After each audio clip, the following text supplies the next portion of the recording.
Okay, let's be real here. Azrahan is done waiting. Boy is bursting with feelings and can't hold back any longer. The moment he sees Lariette again, all that pent-up longing just explodes. He tells her, "What matters is, you're here now, with me, looking at me like that." Insert intense eye contact and fluttery feelings here. He says he doesn't need her to explain anything. Nope. He just wants her. And of course, they fall into each other's arms like they're in a drama finale. Azrahan, being the clingy softie that he is, begs her not to leave him again. Ever. Lariette, being the queen of emotional growth, promises she'll stay by his side from now on. But she also needs to get something off her chest. She confesses. She lied. She hurt him, and she regrets it. She missed him so much, and it hit her hard when they were apart. Ugh, the pain, the longing, this is love in full HD. Meanwhile, the sky outside is putting on its own show. Fireworks light up the night over Ashtar. And there they are, cuddled up in their room, watching it all unfold. Lariette smiles, thinking back. She says she's glad she sent him that letter, because without it, maybe they never would have met again. Except, plot twist. Azrahan's like, "Wait, what letter?" Lariette is confused. Turns out the man never got it. Shocking. So how did he find her? Azrahan casually flexes his Sherlock Holmes skills and says he figured it out based on the stuff she'd been buying. Like, sir? Are you her man or her personal tracker? But then things turn serious. Lariette opens up and drops the bomb. She was sick. Like, deadly ill kind of sick. She's scared to see his reaction. But surprise again. Azrahan already knows. Apparently, this man read her diary while he was desperately searching for her. Well, he had no choice back then. We know it. Then Lariette tells him something he never expected. She's cured. Doha healed her. Azrahan practically collapses in relief and hugs her like he'll never let go. Lariette then makes a vow. No more lies. She's gonna love him with her whole heart from now on. Sobs softly in corner. Next morning, Hamad bursts into the room like a human sunshine beam. Azrahan already looks 10 times healthier. He even says thank you like a polite king. With these two sexy men in front of her, Lariette, same as us of course, is having way too much eye candy to focus. Where's a girl supposed to look? Then as they're having their tea, Hamad and Azrahan start chatting like old buddies. Lariette just sits nearby, quietly sipping her tea. Is she still emotionally recovering from last night's full-course love meal? Maybe. But actually, she's thinking about what's going to happen once they return to the mansion. Then suddenly, Azrahan does the most Azrahan thing ever. He rests his head on her lap like a clingy puppy and whispers, "Wanna go see the festival with me?" I mean, how do you say no to that? Lariette, all gentle and sweet, asking Azrahan if he's really feeling okay. And of course, the man answers like the walking confidence he is. Yes. No pause, no hesitation, just pure lover energy. Hamad watches this sugary couple moment with a twinkle in his eye and, because he's clearly the king of teasing, grins and says that Azrahan needs to rest. He reminds Azrahan that his body still hasn't fully healed and suggests they take it easy until the gate opens. Lariette, ever the soft girly, runs her fingers through Azrahan's hair and gently agrees. And Azrahan? He just smiles and nods. Because for him, as long as she's there, the rest can wait. Ugh, the love, the fluff. It's lethal. Lariette, meanwhile, can't believe this is her life now. Being loved this deeply by someone like Azrahan, it makes her feel like she actually matters. She thinks to herself, if she marries him, and girl, you better, she'll be loved like this forever. Fully, fiercely, completely, and yeah, that sounds like happiness to her. Soon it's time to head home. Hamad walks them all the way to the gate and says his goodbye to his new buddy. The Candle Knights already show up to pick them up. But something feels off. They're whispering among themselves like middle schoolers in detention.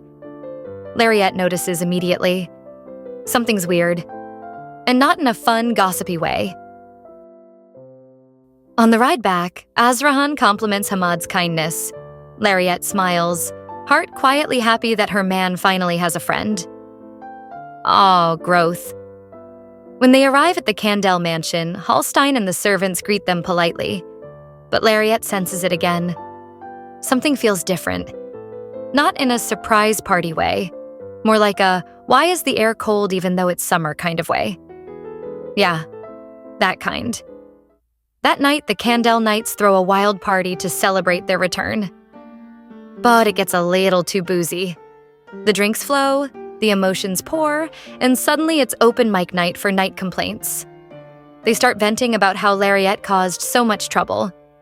How she disappeared out of nowhere and made everyone drop everything to go look for her. Some even start side-eyeing Azrahan, wondering why he brought her back in the first place. Excuse you? Melissa's not having any of it. She stands up, voice sharp as a blade, and tells them to shut it. Mind your own damn business, she basically says. He's your lord, not your roommate. The room goes dead silent. Then Gerard, who's like 3 drinks past his limit, stumbles up and tries to smooth things over. He gently pulls Melissa aside. But she's on fire. She yanks her arm back and glares. With her voice shaking, she says, "You know what? We're all alive and eating today because of Azrahan." And yes, she admits, Lariat disappearing was hard. But now that she's back, Azrahan laughs again. He smiles. He's alive in a way Melissa's never seen before. And that's all that matters.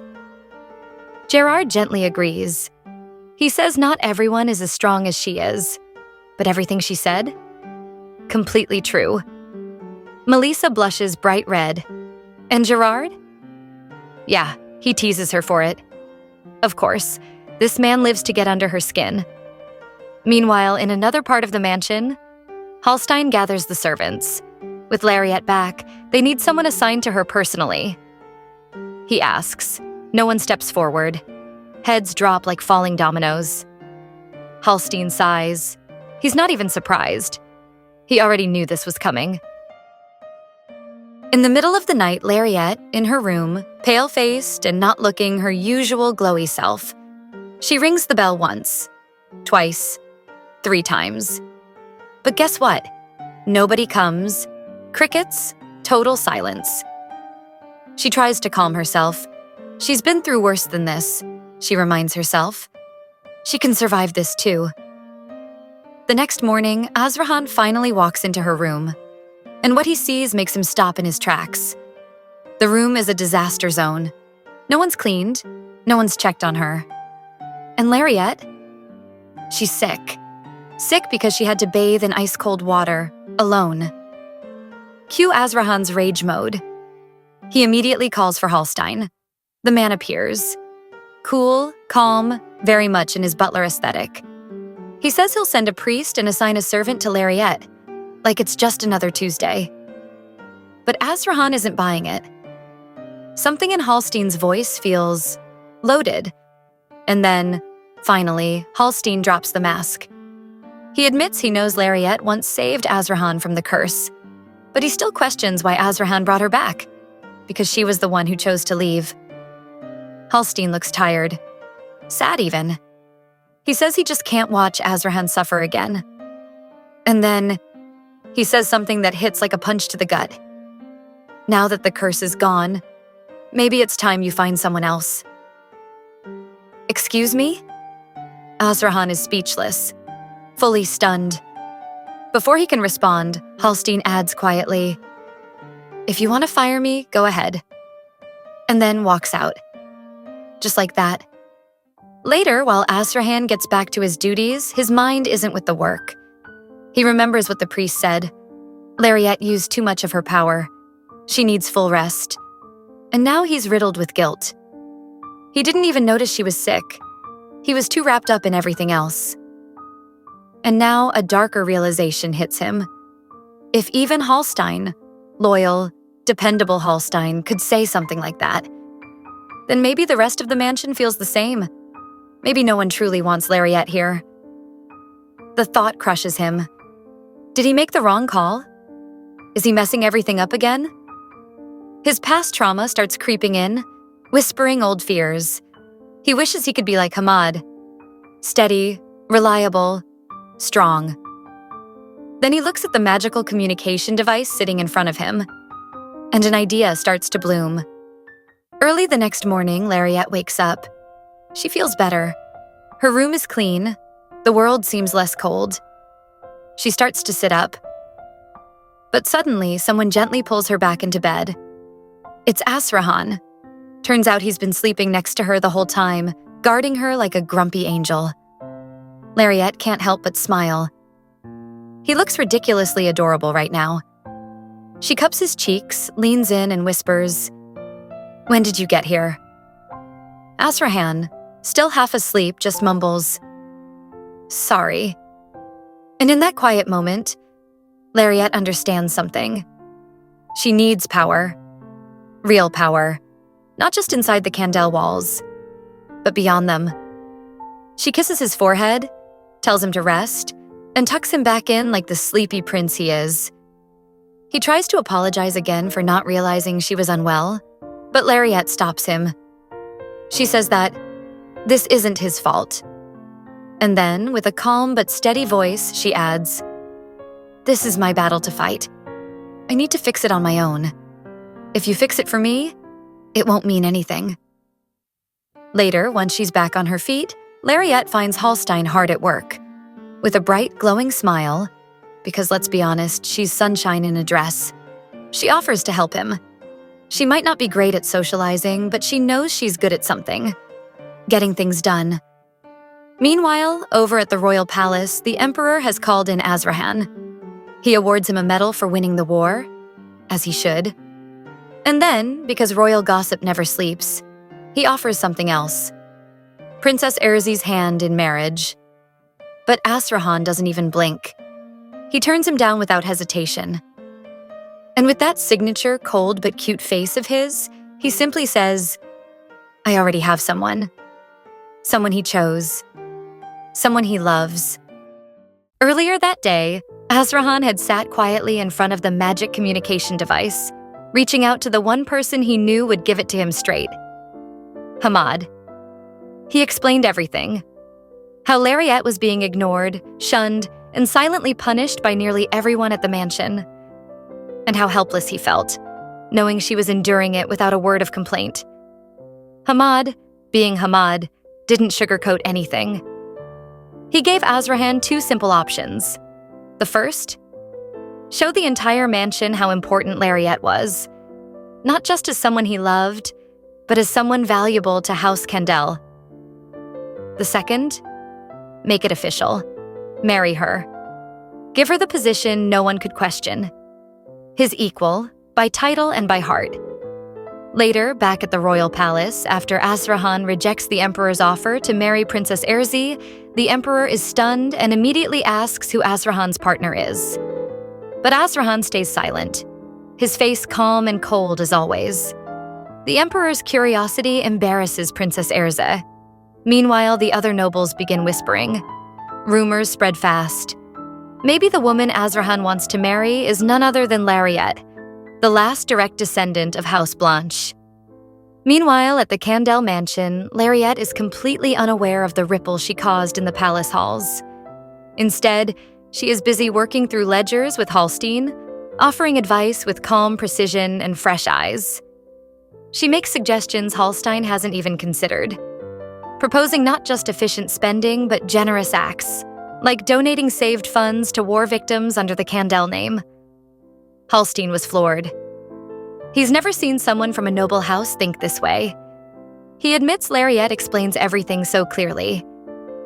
Lariette smiles gently and says she used to be in charge of internal affairs in the Blanche family. But no matter how hard she worked there, everything felt impossible. Here in Candel, things feel different. Problems can actually be solved, and her efforts might matter. She praises Hallstein too. His skill in running the household is impressive. Hallstein is touched. He realizes he's learning so much from Lariette. He used to think Lariette was just like the rest of the Blanche family, Duke, Duchess, and Rayon, who cared only about pride and wasted money even when they were falling apart. But today, Halstein sees clearly. Lariette is the most grounded person in that entire family. She's rarely seen in social circles, barely visits salons, and has no friends despite being a duke's daughter. Halstein starts to believe Lariette was cast aside by her own family, carrying everything alone. Still, he admits to himself that deep down he can't let go of his anger. Not at her, but at the pain she caused Azrahan. Suddenly, Lariette breaks the silence. She tells Halstein she knows. He probably hates her. Her words catch him off guard. She says she sees how much Halstein loves Azrahan, like a parent loves a child. Then, Lariette reveals her reason for leaving. She didn't have time. Halstein is shocked. Lariette explains. She didn't want Azrahan to suffer watching her die, but in the end, she made a mistake. A terrible one. She realizes now she can't live without Azrahan either. That's why she came back, even if it was shameless. Lariette apologizes, promising she'll never hurt Azrahan again. Halstein's heart softens. He apologizes too, for not knowing any of this. He asks how she's doing now. Lariette tells him she's completely okay, and hearing that, Halstein feels truly relieved. Lariette is surprised by his reaction. She always thought he hated her, so she tried so hard to prove her worth with work. But in the end, all she really needed was honesty and a sincere apology. That night, Azrahan returns home, and Lariette greets him at the door, her smile so bright it could melt kingdoms. He doesn't even speak. He just holds her, kisses her, like nothing else matters. Earlier that day, before he left the palace, Princess Erza had asked if Lariette had returned. He told her yes. He'd brought her home himself. And then, he asked for something else. Something unexpected.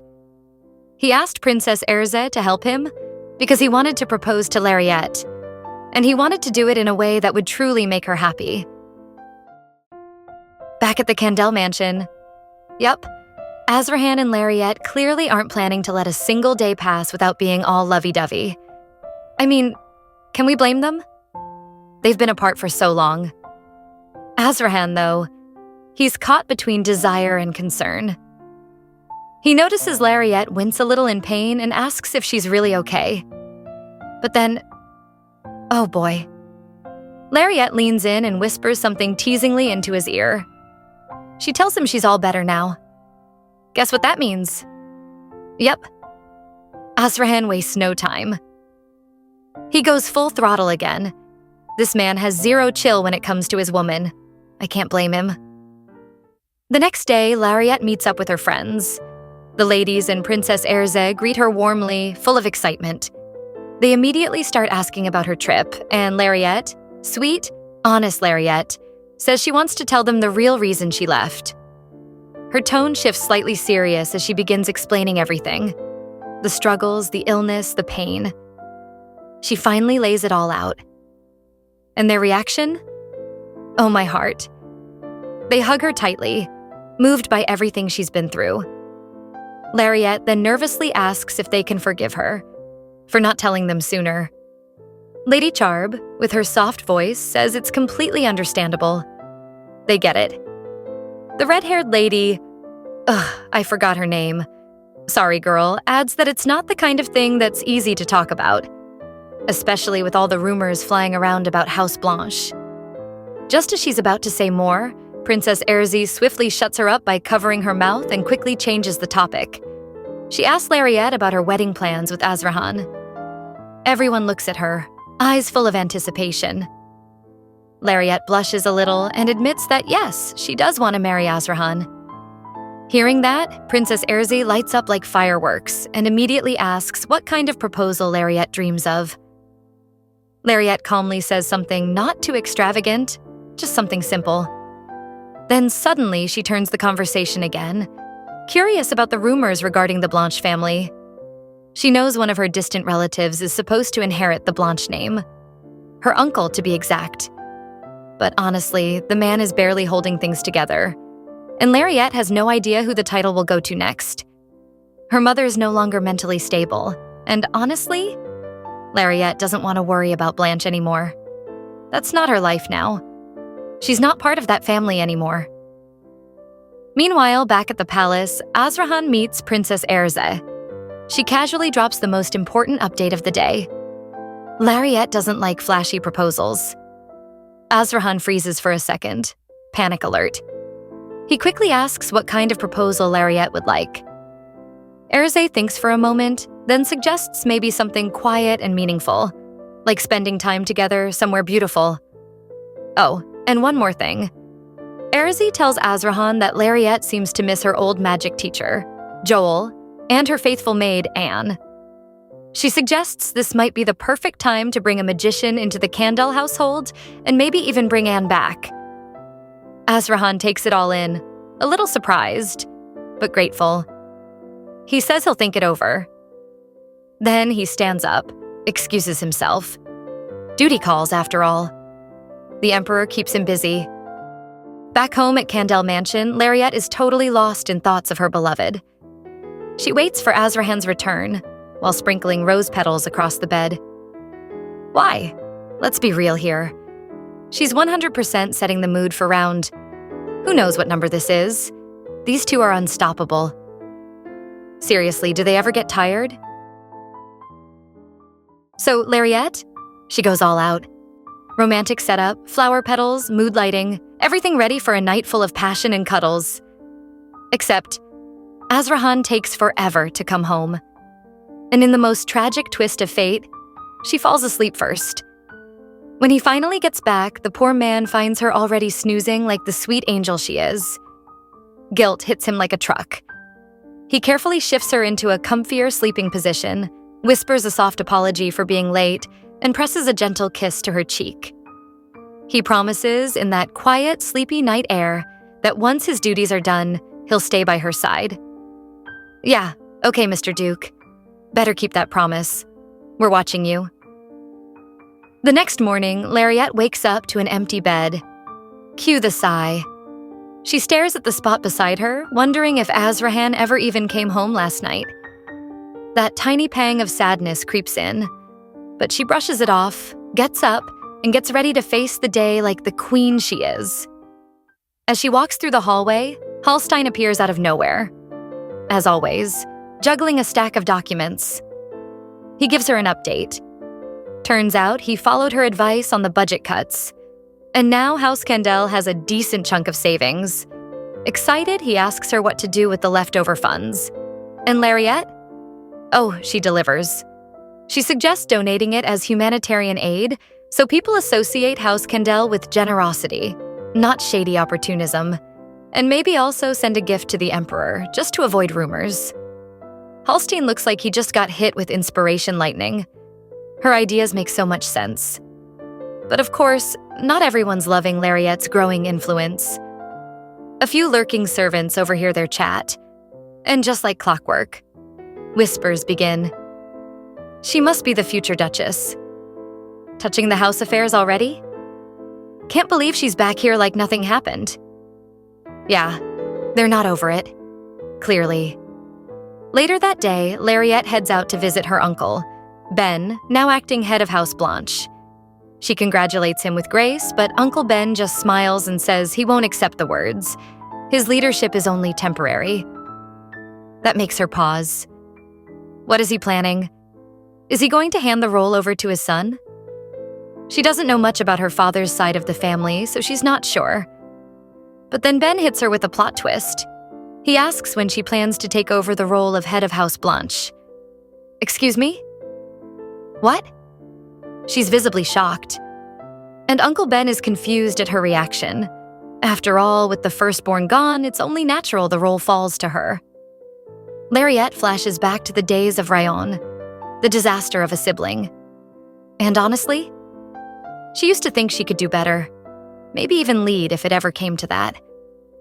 Ben continues, telling her he worried when she disappeared, but waited patiently for her return. He even says he's cleared all of Blanche's debts, for her.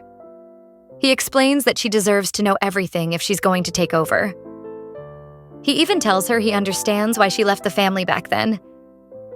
He says he knows how hard she worked, and he apologizes for never helping her when she needed it most.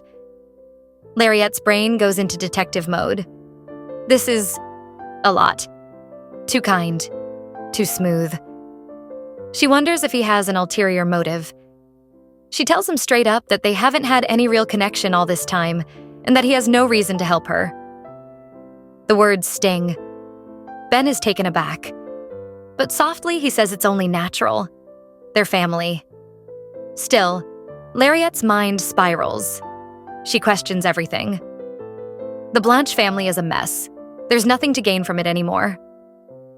So is this really pure kindness? Then Ben lowers his voice and admits he should have checked on her. He apologizes again and thanks her for growing up so well despite everything. And in that moment, Lariette breaks. Tears fall before she even notices, because those are the exact words she's always wanted to hear, from her own parents. Ben gently pulls her into a hug and lets her cry it all out, holding her like a father should have. After the emotional breakdown, Lariette, now with swollen eyes and a drained heart, asks about her mother. But before Ben can answer, a sharp voice echoes from the other room. Her mother. She's under Ben's care, but her condition is clearly not well. Ben suggests Lariette go home, rest, and decide when she's ready to see her. And Lariette is stunned. The rumors about her mother losing her mind might be true after all. She's torn. Should she see her? Should she walk back into that pain? Part of her thinks she doesn't need her family anymore. Even without marrying Azrahan, she could still stand as Duchess. She already has a home now. On the way back to Kendall, Lariette makes a decision. She needs to talk to Azrahan. When she gets home, she heads straight to his office. He's working, looking sharp and serious. The kind of man you'd trust to carry the weight of the world, or at least a tax report. Lariette, sweet but tired, asks if he's busy. He answers without even looking up. Something about cleaning up after the Crown Prince's mess. He tells her to go ahead and sleep. And Lariette? She's had enough. With no warning, no hesitation, she sweeps everything off his desk. Papers scatter, documents fly. Probably even a fancy pen does a dramatic spin in the air. And Azrahan? Man is so shocked. His soul probably leaves his body for a split second. Good. The second Lariette drops Azrahan's entire work across the floor, he freezes. Yes, the Duke of Cold Glare and War Strategy, pale as a ghost. Because nothing strikes fear in a man's soul quite like when the love of his life is angry. And not speaking in full sentences. Lariette shoots him a sharp look, eyes narrowed with quiet fire. She says they need to talk. There's a lot on her mind. But after that dramatic document drop, she awkwardly crouches and starts picking up papers one by one. Because hey, she might be mad. But she's not a monster. Azrahan finally opens up. Since returning from the war, everything's been a mess. The workload is endless. And now that his curse is gone, people are treating him differently. Less reverence, more exploitation. Even after winning the war, he hasn't gotten a single moment of peace. The Emperor tossed him straight into Crown Prince babysitting duty, aka the worst job ever. With a guilty look, Azrahan quietly apologizes. He promises to make time for her, once everything is done. Lariette listens, her expression soft but heavy. She says she understands, but when she speaks, her voice trembles ever so slightly. There's sadness behind it, the kind that curls around your chest like cold fingers. She admits she just wants to be beside him, even when he's working. That would be enough. Azrahan finally notices her eyes, red and puffy. He starts to wonder, has she been crying? And then, out of nowhere, Lariette drops another bomb. She's going back to Blanche, just like that. Azrahan's heart stops. His voice comes out shakier than expected as he asks what she means. Lariette says she's going to become the head of House Blanche. And Asrahan? He says no. Just like that. No real reason. Just pure panic. That, of course, makes Lariat pause. Why? Is it because he wants to marry her and he's afraid of the political mess? Or is it because he doesn't want her to have power of her own? The question lingers, unspoken but sharp. Lariat stands, her face unreadable, and declares the conversation over. She turns to leave. Asrahan, now officially panicking, blurts out the only thing he can think of.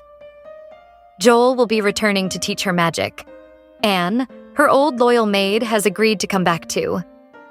Lariat stops at the door. She says thank you. But her voice is flat, and she doesn't turn around. She walks away. And Asrahan sits back down, completely lost.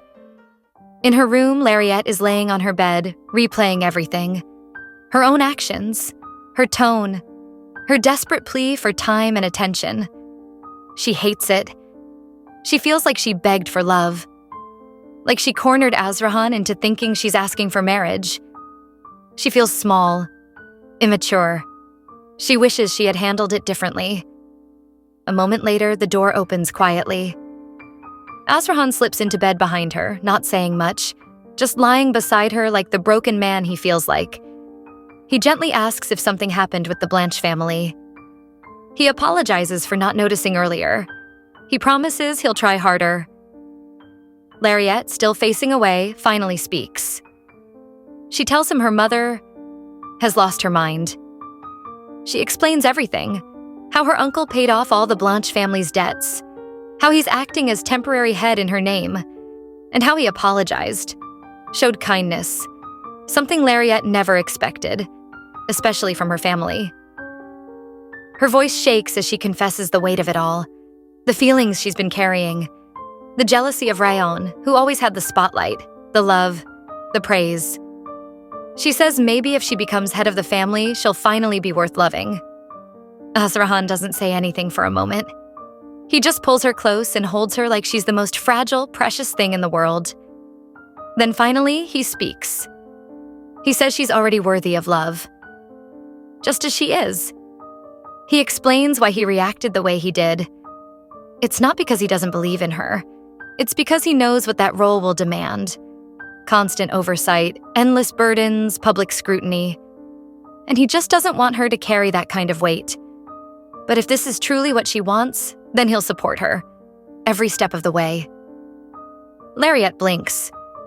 Her heart twists again, but in a different way this time. She's touched, but also conflicted.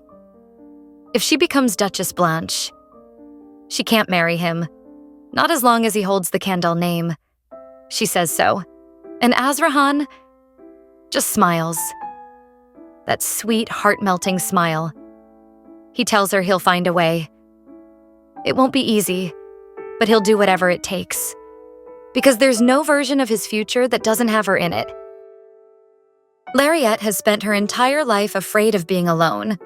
She used to hide her desires. She'd dim her light, play the perfect noble lady, and pretend she was fine. Thinking that's what it took to earn love. Because truthfully, she'd never received it. So how could she recognize love when it appeared? Especially the kind that asked for nothing in return.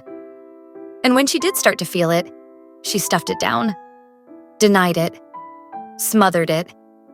But now, with Asrahan, everything shifts.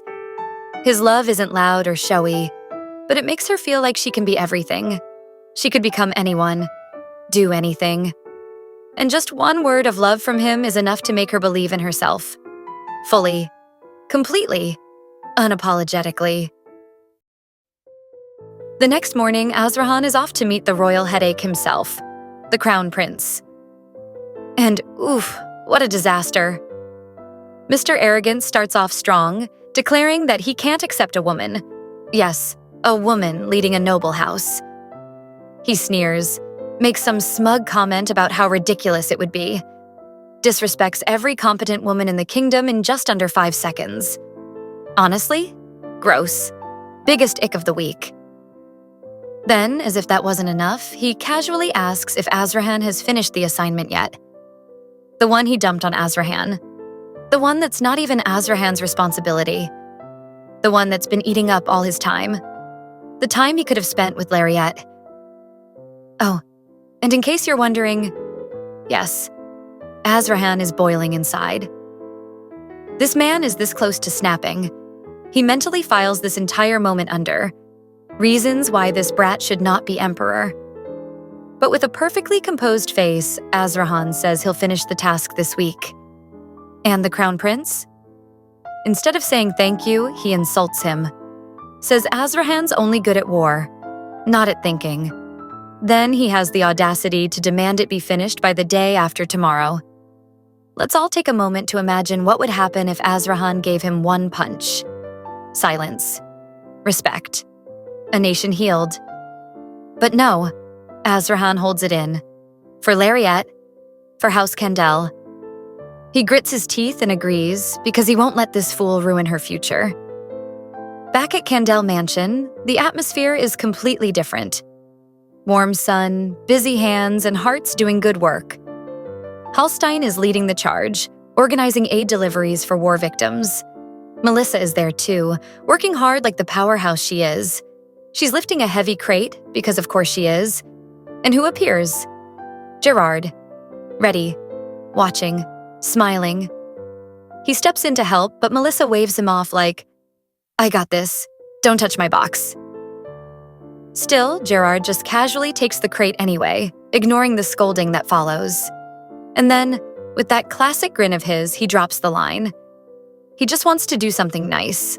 For someone he likes? Excuse me? Did this man just… Melissa freezes, pretends she misheard. But Gerard? Smooth as butter. He confirms it. Oh yes, she heard him right. And her heart? Absolutely panicking in the cutest way possible. It hits her. Maybe Gerard isn't joking after all. Before she can calm herself, he flashes that soft, sunlit smile and asks if she wants to go on a date. Just a casual one. Since the weather's nice. Like, what? Melissa's heart skips 3 beats and forgets how to come back. And the rest of us? Screaming, crying, cheering. Second lead romance just entered the main storyline and we're so here for it. While walking side by side with Gerard after that little heart attack, Melissa's mind starts to drift. Somewhere deep into the past. She remembers the old days. Dark, uncertain, painful. Back then, they were just kids caught in a war. Too young to fight, but too stubborn to die. There were no helping hands, no food boxes, no support. Just fear and survival. And if it weren't for Azrahan, they probably wouldn't have made it this far. So yeah, Melissa wants him to be happy. Always, even if she doesn't say it out loud. As she sets down another crate, something, or rather someone, catches her eye. A maid, looking very, very lost. Turns out it's Anne. Yes, the Anne. The one who's been serving Lariette since she was basically in diapers. She's just arrived at the mansion and was told to head to the storage room, and promptly got herself lost. Classic new girl moment. Melissa steps in and guides her because she's efficient like that. Anne is grateful and introduces herself, proudly stating she's Lariette's maid. And oh boy, that sets off a little storm inside Melissa's mind. She starts wondering, is Lariette planning to take over the mansion? Bringing in her own people one by one? Is this the start of something bigger? Her thoughts spiral. Marriage to Azrahan, a family too broke to offer a dowry. Rumors about her helping Hallstein. But Melissa hasn't seen any results. No matter how many good deeds Lariette racks up, Melissa still doesn't like her. And she's not even sure why. Later, Lariette catches sight of Anne, and her whole face lights up like it's Christmas morning. She runs over and hugs Anne tight, joy bubbling up like she's finally found a piece of home. Melissa turns right back around and returns to her duties like nothing happened. Still, Lariette, ever the sunshine, calls out her thanks, beaming at her for bringing Anne over. Back in her room, Lariette and Anne dive into long overdue catching up. Anne's eyes widen as Lariette tells her everything, about her departure, her illness, the people she's met, and where she is now. Anne listens closely, and then, with a thoughtful smile, says that Lariette has changed. She used to keep everything in, always said things were fine, even when they weren't. But now, she's honest. She's brighter, and she finally looks happy. Those words hit Lariette hard. In a good way. She didn't know how much she needed to hear that. Then, out of nowhere, Anne jumps up, full of determination. She's ready to help Lariette become the lady of the mansion. And honestly, no one's more ride or die than Anne.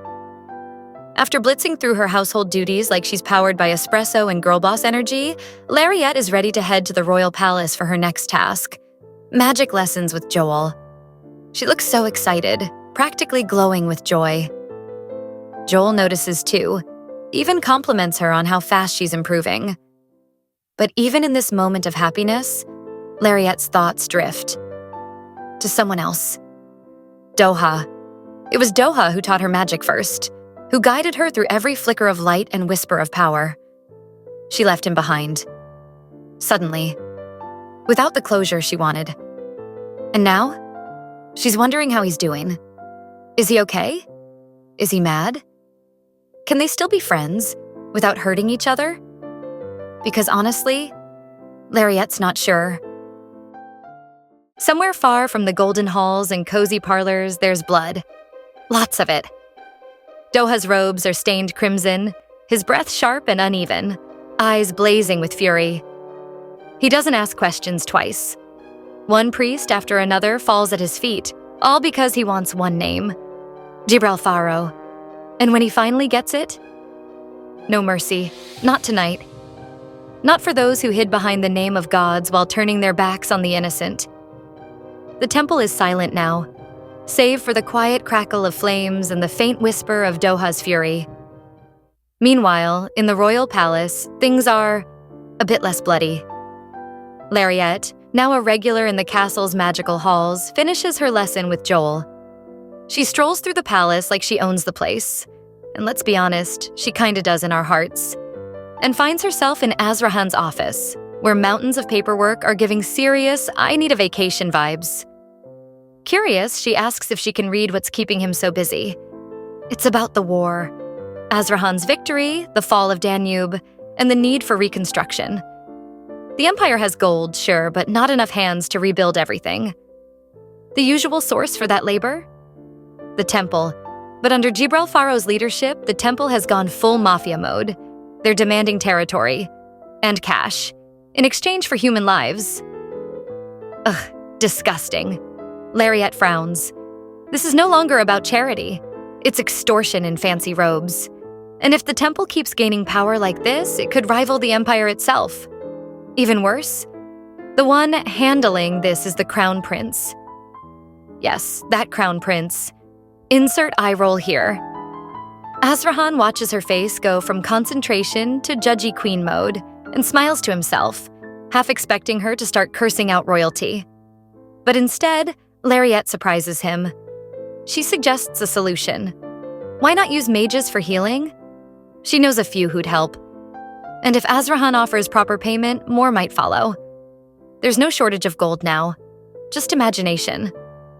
Plus, once nobles see magic doing good, they might throw in their support too. Azrahan hesitates. Nobles? Volunteering? Not likely. But Lariette isn't done. She remembers a district she visited with Doha, where priests were anything but holy. So she proposes stirring the pot. Spread word that temple donations are being misused. That'll light a fire under the nobles. Nothing gets them moving faster than scandal. Lariette then pauses, realizing she's kinda taken over the whole thing. But you probably know better than me, she adds. Azrahan just stares at her, smitten. Of course he knows politics, but nothing compares to how much he loves her brain. And well, we all know what happens next. A soft kiss in the office. They promise it's just a kiss. For now. When Lariette leaves, Azrahan doesn't waste a second. He bursts into Princess Erzi's office like a thunderstorm in boots. She practically jumps off the sofa, nearly crumpling the document she's been reading. With eyes burning and a voice as serious as sin, he declares, "You have my full support." Then, and this is the real kicker, he makes a request that women be allowed to retain their titles and positions, even after marriage. Princess Erzis stares, speechless. Wait, does that mean Lariette's going to be Duchess Blanche?